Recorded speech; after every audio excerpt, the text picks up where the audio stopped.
All right, the recording has started. We are going to talk about freedom to reside and settle. अभी तक हमने जो last time बात की थी वो थी अबाउट मूवमेंट, कि एक जगह से दूसरी जगह मूव कर सकते हो with in the country, with in the territory of India. अभी हम लोग बात करने वाले रिजाइड एंड सेटल की, कि आप कहीं पर भी रिजाइड कर सकते हो, कहीं पे भी रुक सकते हो, कहीं पर भी रह सकते हो, कहीं पर भी सेटल हो सकते हो। ठीक है। अच्छा, reside and settle and movement दोनों के जो रिस्ट्रिक्शंस है वो कहाँ दिए हुए हैं? 19 क्लॉज 5 में दिए हुए हैं दोनों के।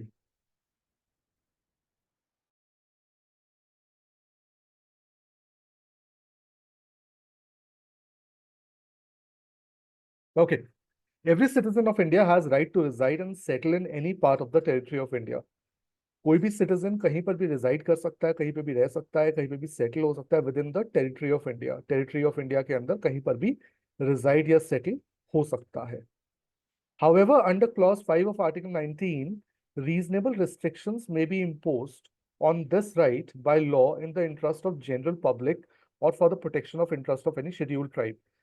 जो 19(1)(d) के अंदर रिस्ट्रिक्शंस हैं वही रिस्ट्रिक्शंस 19(1)(e) के साथ भी हैं, कि जनरल पब्लिक के इंटरेस्ट में या फिर शेड्यूल्ड ट्राइब के इंटरेस्ट में कोई भी रिस्ट्रिक्शन, कोई भी रीजनेबल रिस्ट्रिक्शन लगाई जा सकती है रिजाइड और सेटल होने में। That means it is a right which is there with every citizen, कि आप कहीं पर भी रिजाइड कर सकते हो, कहीं पर भी सेटल हो सकते हो, लेकिन कुछ रीजनेबल रिस्ट्रिक्शंस को छोड़कर, जो कि दी गई हैं क्लॉज 5 के अंदर।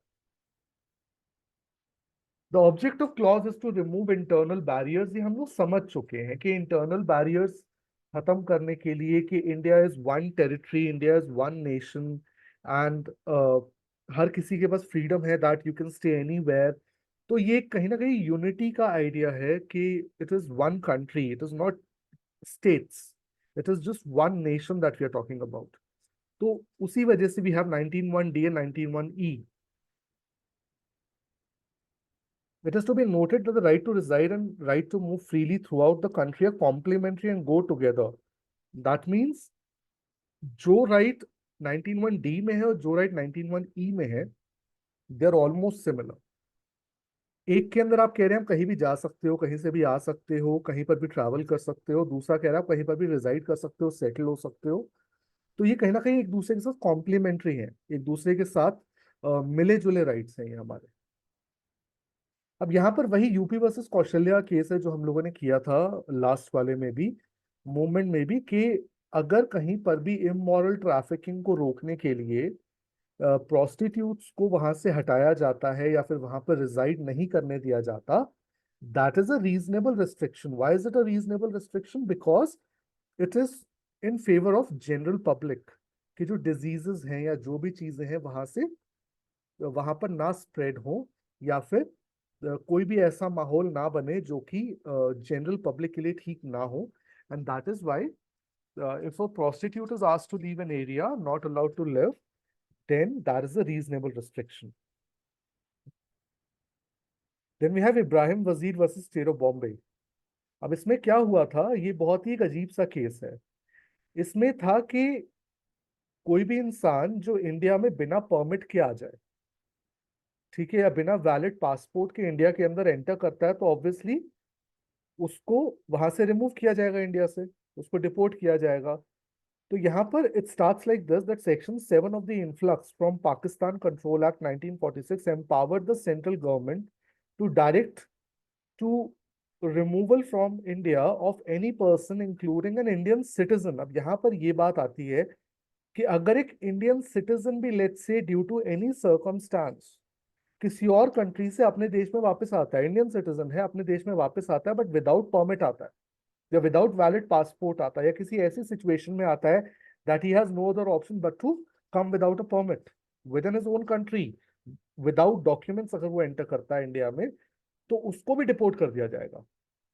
तो कोर्ट ने यहां पर यही कहा था that this is something not valid. The appellant in the above case came to India without permit and was arrested, और इसको पाकिस्तान डिपोर्ट कर दिया गया था according to this act.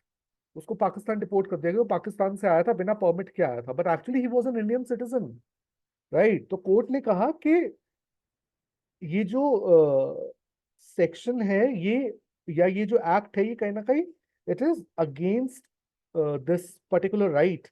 Why? Because an Indian citizen has a right to reside and settle in any part of the country and even come to the country whenever he wants to. अगर उसके पास proper let's say paper नहीं भी है और तभी वो India वापस आ जाता है किसी तरह, then also it is valid. You cannot remove the person from the country, right? So coming of a citizen to his homeland without a permit not be so grave an offense. इतना बड़ा offense नहीं होना चाहिए as to justify his expulsion from the country. ऐसा नहीं कि आप उसको country से निकालना, आप उसको justify नहीं कर पाओगे. You won't be able to justify his expulsion. Why? Because he is anyways an Indian citizen. Without paper भी आया तो भी वो Indian citizen ही है. ठीक है. Then comes state of MP versus Bharat Singh. यहाँ पर क्या हुआ था? Section 3(1) of MP Public Security Act 1959 empowered the state government to issue an order requiring a person to reside or remain in such a place as might be specified in the order or to ask him to leave the place. अब ये जो MP public security act था 1959 का, इसके अंदर एक section था जो कि स्टेट गवर्नमेंट को एम्पावर करता है, उसको पावर देता है कि एक इंसान को वो कहीं पर भी मूव कर सकते हैं. अगर वो चाहे तो उस इंसान को कहीं पर भी मूव कर सकते हैं सिक्योरिटी के हिसाब से या स्टेट की सिक्योरिटी को देखते हुए. They can ask the person to leave a place and live somewhere else. कहीं और रहने का उसको ऑर्डर दिया जा सकता है in the interest of security of the state और पब्लिक ऑर्डर. तो यहाँ पे सुप्रीम कोर्ट ने कहा कि एक अनरीजनेबल रिस्ट्रिक्शन है. This is not a reasonable restriction. जो हमारे पास 19 क्लॉज 5 में आती हैं रिस्ट्रिक्शंस, देर ऑल रीजनेबल रिस्ट्रिक्शंस. ये अनरीजनेबल है. उन्होंने कहा कि क्यों अनरीजनेबल है? क्योंकि आपको पता है कि जिसको आप कहीं भेज रहे हो, क्या वहां पर प्रॉपर अपॉर्चुनिटीज हैं? क्या उसको वहां पर वो सारे रिसोर्सेज मिलेंगे जो उसको चाहिए या जो वो डिजर्व करता है?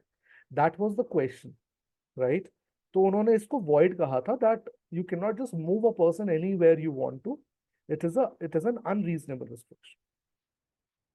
ठीक है.